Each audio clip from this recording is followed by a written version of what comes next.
Hello, everybody, and welcome to another great episode of My EdTech Life. Thank you so much for joining me on this wonderful day. And wherever it is that you're joining us from around the world, as always, thank you so much for your continued support. We appreciate all the likes, the shares, the follows. Thank you so much for just interacting with our content. Thank you so much for all the messages. We really appreciate it. I really appreciate it. As you know, we do this for you because we want to bring you some great conversations. We want to bring you some amazing guests. And of course, all of this goes back into the education space where we can continue to learn and grow together. And I'm really excited about today's conversation. Today, I would love to welcome to the show Mr. Arturo Guajardo, who is joining us from Pocketalk. Arturo, how are you doing today? Doing great, Fonz. How are you? Well, I have to say, I'm excited to be here. Before I even ask you how you're doing, this is just so fun and exciting. So thank you for having me. And how are you? I should ask. Yes, no, I'm doing great. Thank you so much. Had a great day at work. And then, of course, coming home and getting to do something that you love to do. And obviously, having some great conversations and amplifying, voices such as yours through the work that you're doing. That really just fills my bucket too, as well. So today is going to be a double portion, a double filling of buckets today for work and getting to interview you and getting to know you a little bit more. And also for our for our audience members, I should say, to get to know you a little bit more and the work that you do. So, Arturo, let's go ahead and dive in. So, for our listeners today, those of you that are not familiar with your work just yet, but after today, I know that you'll definitely have a lot of followers. Tell us a little bit more about, your background in education and what your context is within the education space.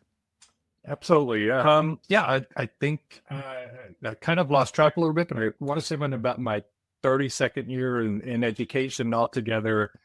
So I go back a ways. I go back into the 90s, early 90s, when I became a bilingual teacher here in Austin, Texas. Did that for about 10 years, I think. 10 years of mostly fifth grade, some fourth, some third, working with multilingual kids from mostly from South Austin.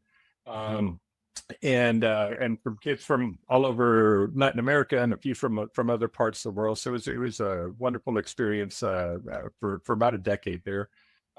Beyond that, I went into the ed tech world. Soon after that, I became an ed tech coach, also in Austin ISD. So I did that for about another 8-9 years after that. And then jumped over into the ed tech vendor side, I guess, on the partner side, where I did about I think 11 years at BrainPop, and then went over to Osmo, and now I'm here at Pocketalk. Been here a couple of years now. So yeah, so everything from the classroom in the 90s all the way over to the set tech world. We're just trying to keep up with it all. Yes, absolutely. And you know what? That's something that I do admire. And, we were talking a little bit, briefly before we got into the chat, talking about TCA and talking about conferences. And, it's always great for me, at least, when I go and visit a vendor and I do hear, the experience that they've had in education. And many times, sometimes the experience is a little bit less, sometimes it's a little bit more. But just hearing, like what you described, you working through Austin ISD, going from the classroom to ed tech coaching, and then going into the world of ed tech as a vendor, working through brain pop and so on. It's just amazing to the experience that you have and seeing different perspectives, not only for yourself, but now the work that you're doing through Pocket Talk. And then now that we are here, you're getting to tell us a little bit more, and using that experience to really just drive up and amplifying what Pocket Talk is doing. So I'm really excited to get to know that a little bit more. But I did want to just touch a little bit on your briefly on your background. I know that, you yourself started as a non-native English speaker, and now you're 32 years later, 32 years in education now, and with all of that experience, you know, can you tell me a little bit about how that helped you transition kind of into ed tech world? Or maybe are you seeing a little bit more, or ed tech companies putting a little bit more attention to that as far as the language barriers and, trying to help students just really overcome those barriers? Yeah. No, absolutely. I grew up in Houston, went to schools there in inner city Houston, and um, started speaking English because I had two older sisters who they would bring home their English that they were learning in school. So I kind of picked up a little bit at home before I started school, kind of from them. But it was definitely broken English. It was like what I was. They were a few years older than me, so it was little kid English, I guess you could say, that they were bringing home to me and sort of teaching me. Um, and then school was could be challenging at times. There were definitely times when I definitely felt that I did have a little bit of um, a little bit of obstacles to overcome when it came to language. In particular, once I got up into the higher grades and was given tougher reading assignments, when somebody handed me a William Shakespeare, boy, that just blew my mind. When I had to try to figure that out on top of just English in general, and that's a whole other kind of English. It's a whole other language as far as I was concerned. And so there are definitely times when I felt like there was support that was lacking along the way. But luckily, I did have some really good teachers that did understand that and did help me and help me not just linguistically, but also just understanding, helping me figure out my identity as a Latino, as a student, and getting comfortable with just all of that, because it was definitely, there were definitely times when I needed a little push, I needed a little help in those kind of directions. And so there were definitely teachers that helped along the way and helped me get to where I am now. Um, but then as in the ed tech world, yeah, absolutely. I would see it so much when I was teaching, because I had students who came in, I would have some students that spoke zero English, and then I'd have some students that kind of were everywhere in between, 0 to 10. And so you kind of had to figure out, okay, well, this student needs this student needs this student needs this, and kind of figure out what supports they needed and trying to provide that. And then back then with ed tech coming around, I was definitely in the classroom during those opening ed tech environments that were coming out. And we're talking, I'm going back pre-internet. I'm going back to CD-ROMs. I'm going back to those periods of time. And back then, I have to say, I would find all those cool technologies. Oh yeah, this is going to be great. This is going to work wonderfully well. But then there was no language support, and so that was like, okay, well, that's going to work over in this other classroom, but not necessarily in mine. And so slowly, I would see it get better and better. There was definitely times when you would see a big jump in the language support that was available with some technologies.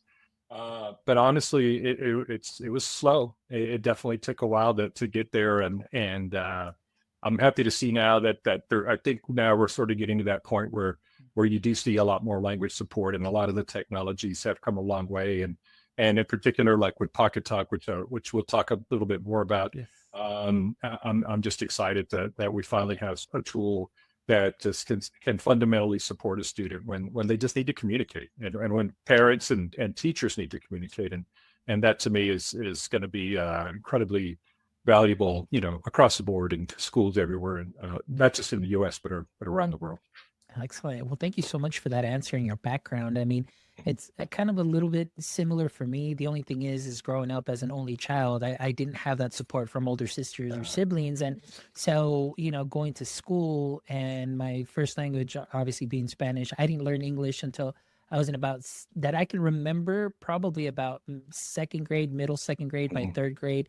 I was, pretty decent and I was okay. But I mean, talk about those tough times being a language broker too, as well, for my parents. Right. I always tell people the story. I was like, I'm an 8-year-old kid reading like documents and translating and ¿qué dice esto, mijo? ¿Qué es lo que dice?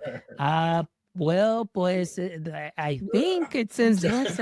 And, it was very interesting. And like I said, kind of growing up here in the Valley, that's one thing that we always saw. And of course, now myself too included, being now heavily immersed in this world of ed tech, it really surprises me many times that we are barely where we're at right now as far as where language supports are. And of course, it's getting a lot better. But even in the years that I was in the classroom, like I was talking to you briefly, it was the technology just, it wasn't there. It didn't have that language support. And then having to work with students that would often come in. And I had students not only coming in from Mexico and speaking Spanish, but then I had students in my district where they're coming in from Japan, they were coming in from Korea, they were coming in from Israel, Right.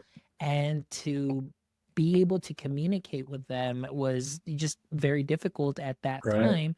But things are getting a little bit better. But this is a great segue now into understanding, and for you to tell us a little bit more about Pocket Talk and what Pocket Talk is and what it does for the classroom.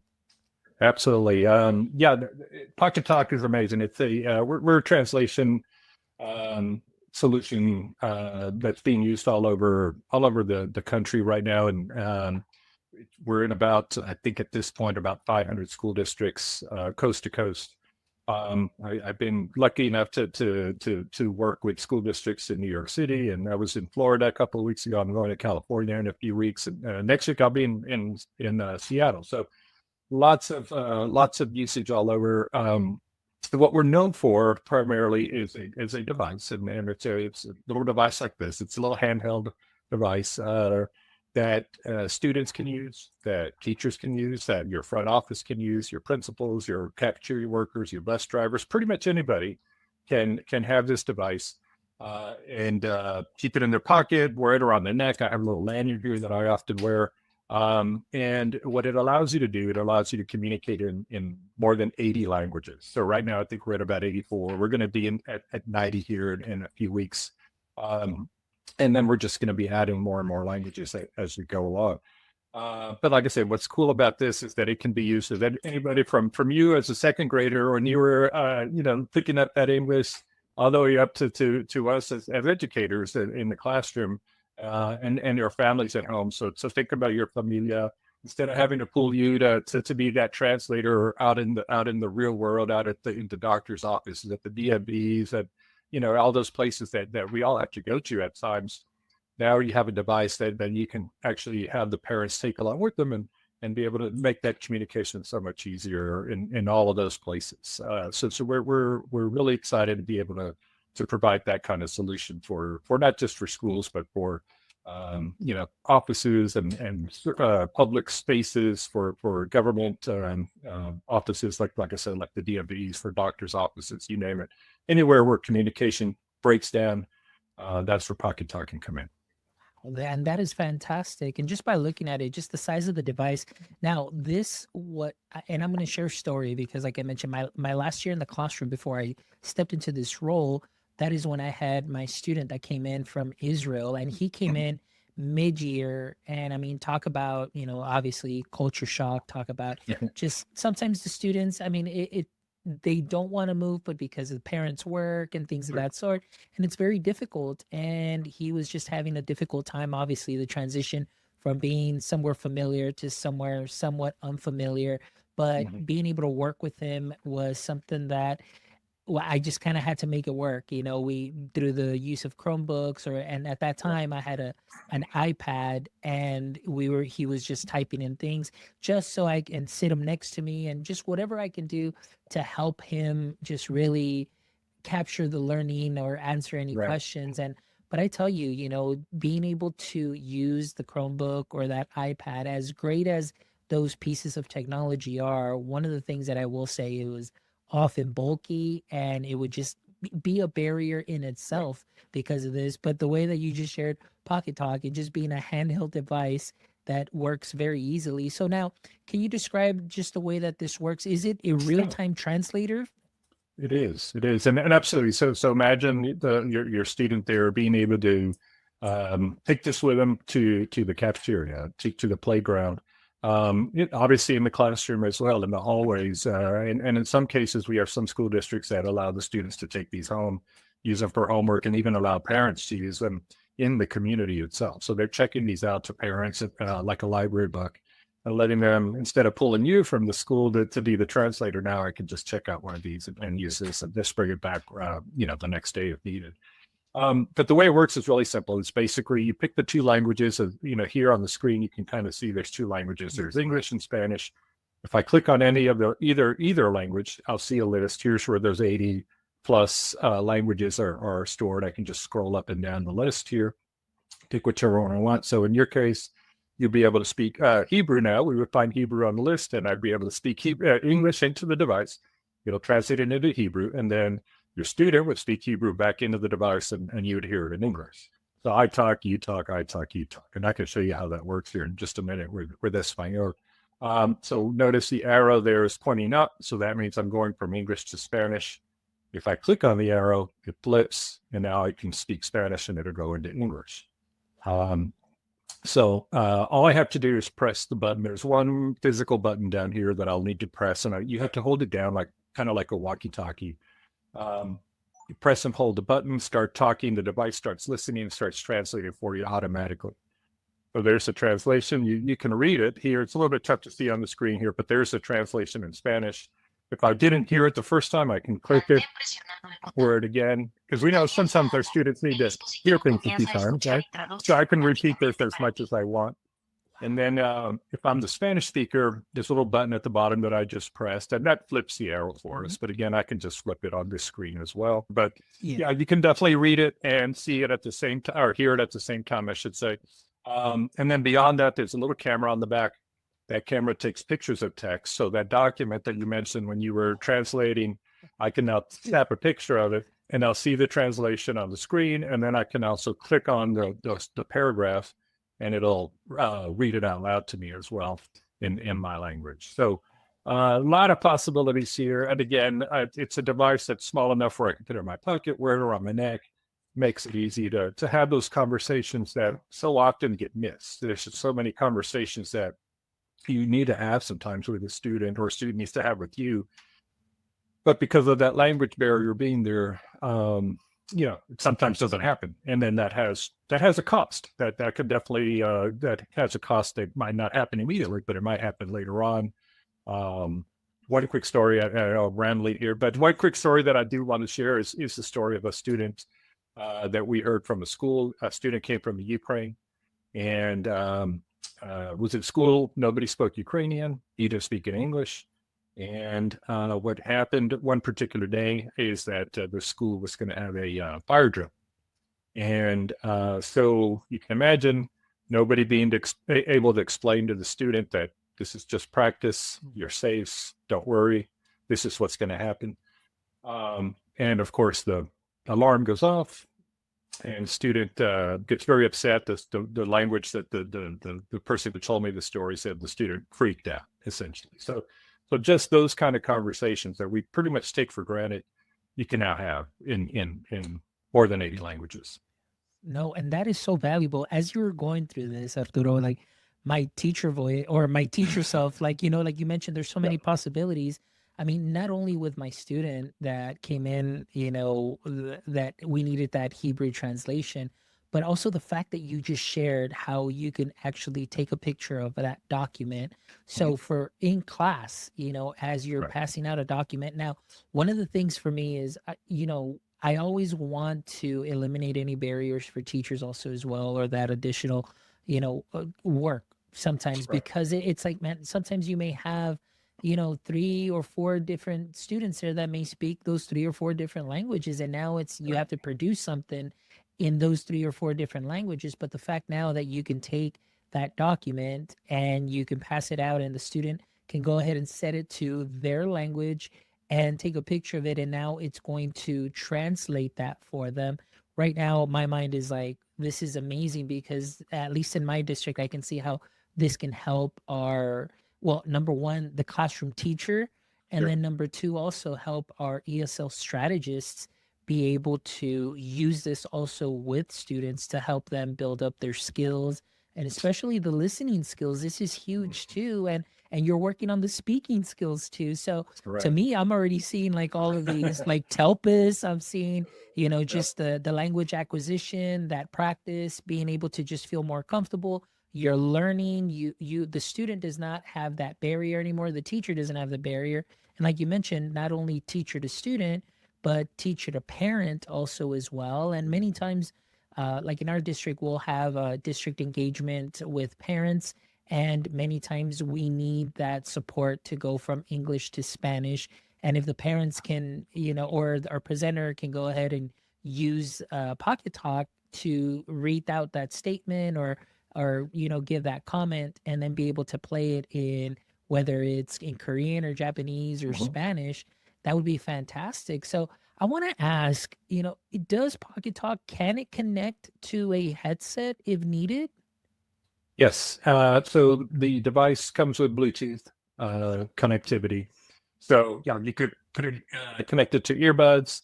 If you are doing a presentation, for a large group, you can plug or connect it Bluetooth to a Bluetooth speaker, and just blast it out to the entire audience, to the cafeteria, to the library, wherever the audience is. But yeah, to me, that those everything you described is exactly what we want to be able to provide for the teachers, because again, teachers already have so much going on, so much on their plate as it is, and this is just a tool to take some of that off of their already overflowing plate. Yes, absolutely. And I mean, talk about the teacher impact. I mean, right now, I just mentioning those examples, and myself, I could have definitely been picturing myself just simply with this simple device being able to communicate back and forth with my students, or students for that matter, or even parents too, as well, from different Right. nationalities. That makes a huge impact because many times, it's that communication piece that is very difficult. And we by removing that barrier, you're removing that frustration, you're removing that Exactly. barrier to access as well, and to be able to communicate with a parent fluently in their language by using Pocket Talk to translate. That's a game changer right there. And now that the parent is informed of anything Right. that they should know, and of course with the student. And right now my mind is already going like, right now when you said, presentations, I can hook it up to my Bluetooth speaker. This is phenomenal because many times we have parents that come in, and again, it's not just one nationality, but to be Right. able to help them and serve our learning community, our parent learning community, that is huge also because they're a big, they're an integral part of the child's education there in the classroom too as well. So to be able to use that.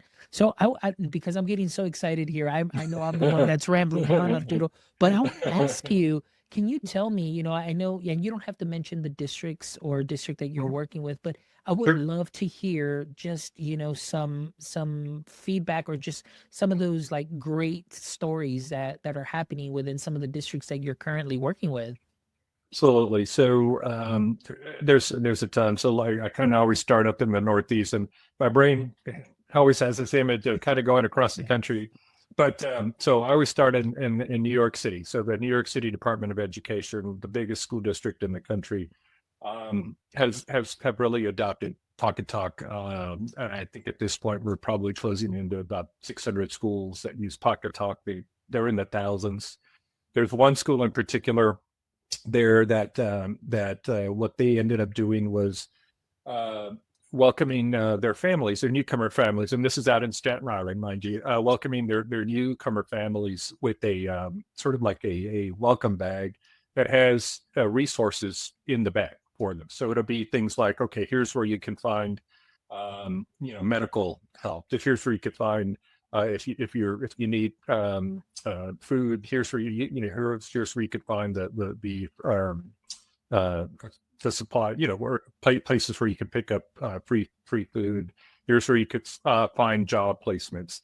And in that bag, beyond that information, they include a pocket talk so that the family can now take that with them when they're out looking for these resources that they need to in order to make their lives a little bit better.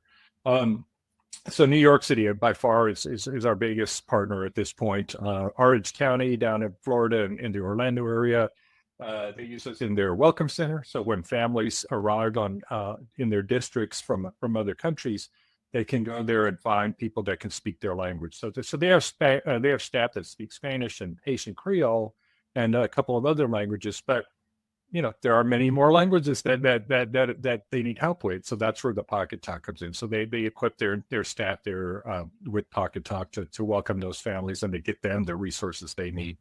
Um, and then if we go across to places like Moreland in the Bay Area in California, they're a district that actually checks these out like a library, like a library book, as I mentioned. They actually have these barcoded, and they scan them, and then the students can check them out as they need them. And, with students and with families, their language needs come and go. As students get a little bit further along with their English, they may not need a pocket talk anymore, and that's okay. It's like a scaffold that can be removed, and I can turn that in and then make that available for another student that does need that scaffold right now. So lots of different ways to use this, everything from families to students to the classroom, you name it. I'm always amazed. I love to hear these stories because I love to hear how people our educators are using Pocket Talk and finding new ways to use it that I hadn't thought about at all.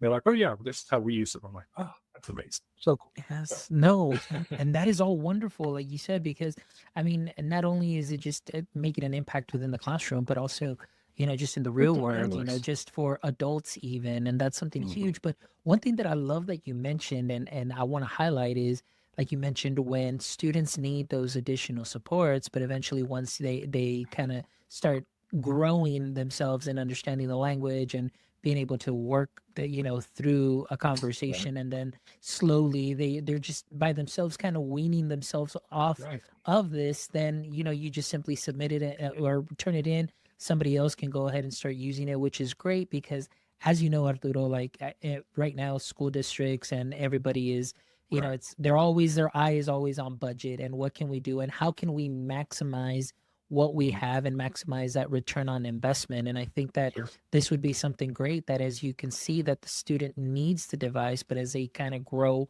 and they can grow out of the device and then let it, be used by somebody else. So I want to Yeah. ask you, as far as that is concerned, can you tell us the way that the device actually functions, the inner workings? Is this something that is, do we need Wi-Fi? Do we need a subscription? So how can like, just to give some information for any of our influencers within the district or Mhm. people with purchasing power that are like, whoa, we got to look into this. Can you give us a little rundown as far as how Pocket Talk works? Sure. No, absolutely. And everything you mentioned is dead on. We are one of those products that I think can save a district money in a few different ways. One of the ways is that each device does include 5 years of cellular data right out of the package. So there's no subscription. You don't have to pay anything. After you buy the device, that's it. You don't have to pay another dime. But you get 5 years of cellular data included in that one time you purchase it. So what that means is that I can now take this device and take it off campus if I need to, and use it on a field trip. I can use it on the school bus. I can send it home with a student, or if I'm doing a home visit, I can knock on that door and be ready to talk because it's automatically looking for those cellular towers in your neighborhood and connecting that way. So at school, yeah, get her on your Wi-Fi. That tends to be the best way to connect in a within a city or within a school building, just because of the dead zones that sometimes come up. So put it on your Wi-Fi at school, but on off campus, it'll just automatically flip over to the cell tower and work that way. So that'll say, yeah, there's no subscription at all, nothing you have to worry about paying after you buy it. Then on the other hand, there is we do have a subscription service. We do have one subscription service that you can choose to pick up, and that's called Ventana. And with Ventana, that's your mobile device management system. So that for big districts like I mentioned, Moreland, where they bought 1,000 of these, I believe, they need a program to be able to sort of keep track of the devices, know how they're being used, where the devices are getting used most, like which campus is using them, which languages are being translated. Are there languages that we didn't know were being used on a certain campus? Now we know because they're using them on the Pocket Talk. And then if there's a campus that maybe doesn't need them as much, well, I can now take those resources and put them onto another campus that does need the Pocket Talk. So you have usage reports. You have, and your IT guys will love it because you can do all your Wi-Fi settings remotely now. So you can just make wholesale changes to your network, the network settings, I should say, on the devices without ever having to touch them. You just do it all through Ventana. So that's another cost saving, time saving tool that we offer. And then beyond that, this is one thing that Pocket Talk has that most other translation devices don't have, is that we've locked down the privacy on these devices, so you don't have to worry about if you're, for example, using this in an IEP meeting that's supposed to be confidential. And now you know that all the translation, any translation that happens, basically lives on this device. I can delete it immediately. I can choose to not even have it stored anywhere, so you don't have to worry about that information getting anywhere, being in getting into the wrong hands. Um, and you can even these devices have been certified to be COPPA compliant. They're FERPA compliant, and they're also HIPAA compliant. So you could even have medical conversations if your school nurse uses them. You can actually have those conversations that should be confidential, and this device takes care of that for you. So you don't have to worry about having to take care of those things separately. It's all done within the device. This is amazing. I mean, one of the things that you hit on, and I know we talk about, and for anybody that's listening, and if you are just an influencer within your district as far as purchasing or anything, but just the fact that the return on investment, you're buying the device, 5 years, that you have, Mhm. cellular service, you can get it on the Wi-Fi, you can use it with parents, you can use it with students, teachers, teacher to student, teacher to parent, maybe even teacher to teacher, however it is, but you're going to Right. have something on hand that is going to be able to help you have a conversation or at least translate what you're saying to break that barrier of communication between two different people or your learning community as far as parents are concerned, which is fantastic. But then what really caught my attention was you were mentioning Ventana, which is Mhm. fantastic because, as we know, and what I've learned is that data drives decisions. And like you Right. said, if you're making an investment,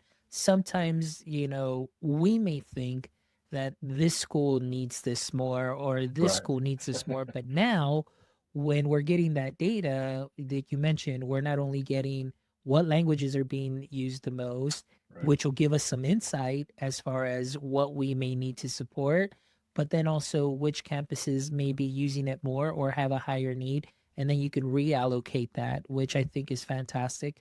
But not only that, the management side. I mean, for any CTO out there that is looking for an easy way to manage these devices, you've got the Right. solution for it. And I think that this really sets Pocket Talk apart from really, to be honest with you, I haven't seen anything like Pocket Talk Mhm. out there because a lot of the language supports, they integrate them within the platforms, or maybe the students are using specific programs, Right. but but it's only for that specific program. It's not for a conversation that you're having off of that program, which I think this is phenomenal that Pocket Talk would be able to help support the students in that aspect. And that's Yeah. phenomenal. Yeah. No, no. And also think in terms of, I'm not sure if your district, where the phone policy is in your Mhm. district, but I know many districts are, phones are need to be put away, and oftentimes teachers, students will use phones to translate. And I get that makes sense.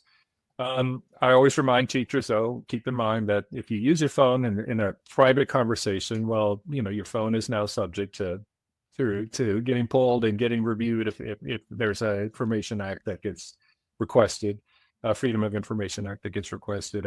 And the other thing I remind you on the student side for Pocket Talk is that Pocket Talk does one thing really, really well, and that's translate. Our translations are, I think, better than Google's, better than many other translation services that are out there. But that's really all they do. So you can feel fine handing this to a student. They can't play games. They can't get on the internet. They can't really do anything other than communicate. And that's really what we want them to do, right? We want them to be able to talk and give them a voice when they might not have one until you have some sort of technology like Pocket. And I love what you said there too. I think that's huge too, that no distractions, No and distractions. you're using the tool for what it's meant to be and meant to do, which is great too. And I love that line that you said is for them to talk. And that's what we want them to do, practice the Yep. language. But Yep. then, like for me right now, I'm in Telpus mode because we're doing Telpus Uh, testing. yep. So I'm Yep. like, man, not only are they talking it, but they're also listening and they're building Yeah. up. And of course, you as a bilingual, to me, has always been bilingual is a superpower. So not Yep. only are you still working on your Spanish, but you're listening to it in English, you're Yeah. making those connections. And that is That just translanguaging that we want, that you know, you don't have to, you know, your Spanish or your whatever your home language is a superpower, and now you have a way to build on that, and this device helps you along the way, and like I mentioned earlier, when you're ready, you don't need any more. That's fine. Move on without it. But for those students who need it, hey, it's going to really be a game changer for them.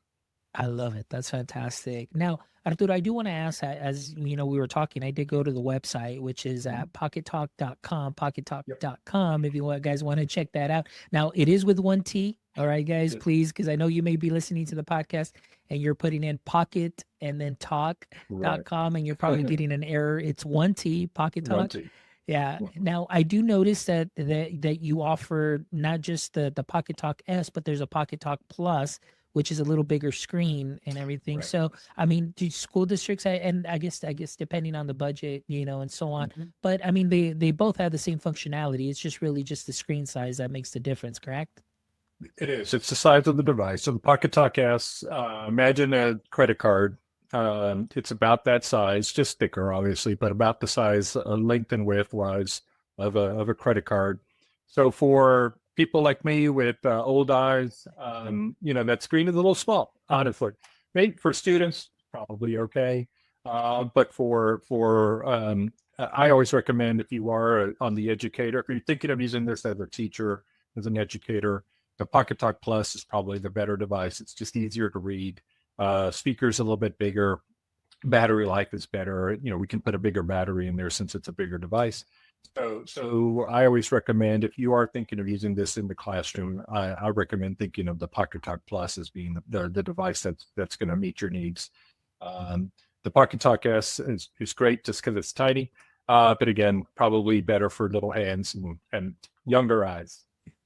Absolutely. And that's fantastic. Well, I am just blown away, Arturo. This has been fantastic. And again, knowing now, about Pocket Talk, and man, I just wish that this was, or at least around, or at least I knew about it when I was in the classroom.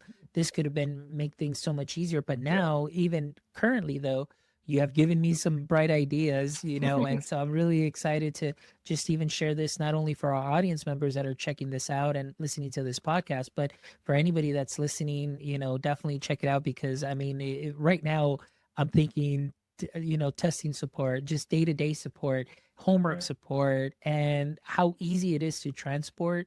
And so the possibilities are definitely fantastic for the students. And just, again, it's all about removing that barrier for teachers as well and just lightening their load with a device that students can use in the classroom, either take a picture of their worksheet or just to simply be able to communicate in class and not feel left out, that they can go ahead and give an Exactly. answer and they're Exactly. part of the conversation, and that is huge. Exactly. That makes a big difference. I always remind people of a couple of things for the classroom. Think about all the teaching practices that we do. Just think about, one like a turn and talk.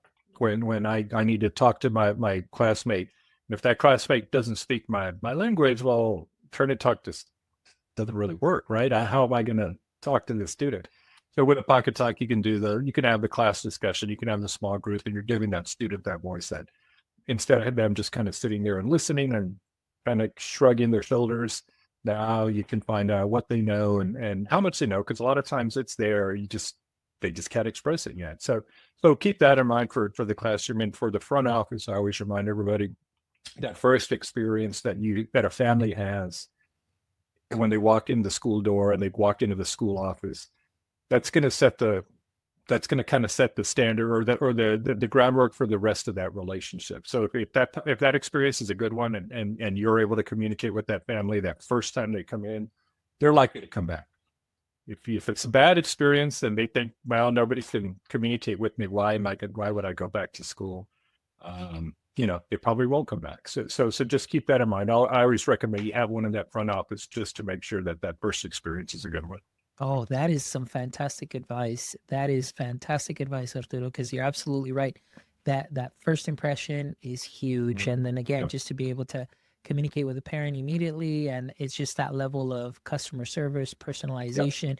You feel welcome. You feel like, wow, I was able to communicate. I mean, it just, like you said, it makes a big difference for a parent to say, hey, if they took the time to do this for me, then I know that my kid is going to be in good hands. So fantastic, Arturo. Well, thank you so much, Arturo, for just sharing a little bit about your story too in education, but just going back and forth. And like I said, you got my creative juices flowing too as well. And seeing the possibilities of how to be able to integrate this in just more than just a mere translator, but just to be able to use it effectively and intentionally for the student growth. And this is fantastic. So thank you so much for sharing that. But before we wrap up, remember, we always love to end the show with the last three questions. So Arturo, I hope that you're ready. All right. All right. I hope Here so. we go. All right. Question number one. As we know, every superhero has a weakness or a pain point. So for Superman, kryptonite was his weakness. So I want to ask you, Arturo, and I guess you can go in different varieties here or different routes, I should say, or answers if you'd like. But I just want to ask you, in the current state of education, what would you say is your current edu kryptonite? Ooh, wow. To me, I think it still goes back to my edu-kryptonite that I had 20 plus years ago when I was still in the classroom. And that tended to be just the focus on testing that was going on then, and I know it's still going on now. And the idea that I had situations where we were doing amazing things with our students, and none of them necessarily were obviously gonna preparing for the test, but we were teaching them things that they were laying down the foundation for so much information and so much learning to take place. But if it didn't look like we were getting ready for the test, then we would get our hands slapped.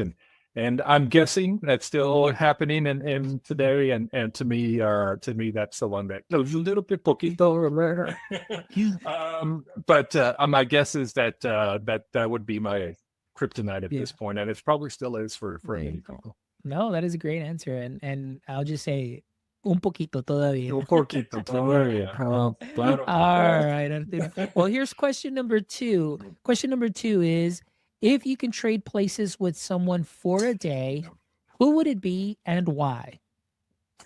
So, a couple of things. I really love to travel. If I could travel, I would do that 365. It's always good to come home, don't get me wrong, but I love seeing the world and meeting people and learning new cultures and new languages.